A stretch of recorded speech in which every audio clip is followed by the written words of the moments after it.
আপনাদের যুবক ভাইদের কাছে আপনাদের কদমে আমি একটা কথা বলে যাই, কখনো মা বাবাকে ছাড়বেন না।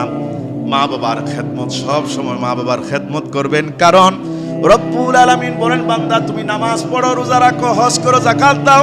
এরপরে আল্লাহ পাক বলছেন ওয়াবিল ওয়ালিদাইনি ইহসানা।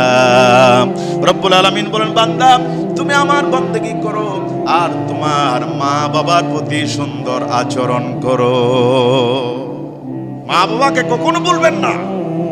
অনেক মানুষ আছে বিয়ে করার পর মাকে বাবাকে আর কোনোদিন তারা চিনে না, ঠিক কিনা? বউয়ের জন্য সব দেয়, স্বর্ণ দেয়, গহনা দেয়, শাড়ি দেয়, আর মায়ের জন্য বাবার জন্য ওষুধ কিনে দেয় না, কাপড় সুপড় কিনে দেয় না। নাফরমান, ঠিক কিনা? জোরে বলেন, একটু জোরে বলেন না, ঠিক কিনা? রব্বুল আলামিন বলেন ওয়াকাদা রাব্বুকা আল্লা তা'বুদু ইল্লা ইয়্যাহু ওয়া বিল ওয়ালিদাইনি ইহসানা। এ আমার বান্দা, তুমি আমার বন্দেগী করো, নামাজ রোজা হজ যাকাত চালিয়ে যাও, আর তুমি তোমার মা বাবার প্রতি ইহসান করো, সুন্দর সুন্দর আচরণ করো। জোরে বলেন সুবহানাল্লাহ।